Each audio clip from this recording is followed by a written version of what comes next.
Hi guys, it's Liam Hignett here. I'm an ATP sponsored player and today I'm reviewing the new Yonex VCORE 95.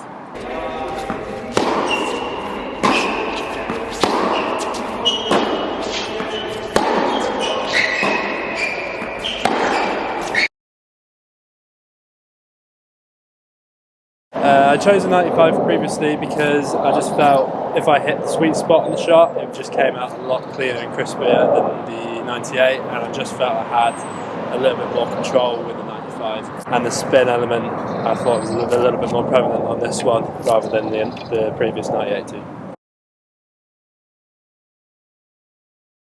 I really like it actually, yeah. Pretty similar to the previous one. It's still got the red and the blue on it, but it's got a little bit darker, which I prefer. It looks a bit cooler on the eye.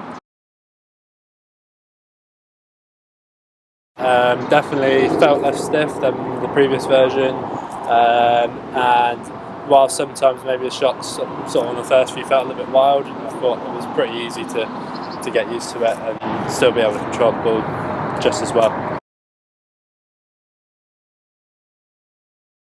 Probably the big one is the amount of power. I feel with this new 95 that it's not overpowered. I still get a very good amount of control, but the main difference that you'll find with both the previous one compared to this one is that it does carry a bit more power. I'd agree with that for sure. There's definitely more spin in this, especially on my forehand. It's very whippy. I just felt the combination of the spin and the power that you get with this new one was really something.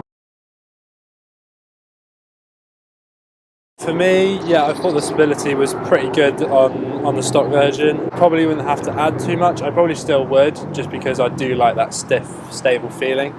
But if you compare the stock versions of this one and the previous one, I thought this was a little bit more solid. Yeah. I felt like I was getting more sort of really snappy power, especially when I was going flat. It was really easy, and I mean I chose the VCOREs originally just because of that easy power on the serve, and this new one really reflects why I chose that decision.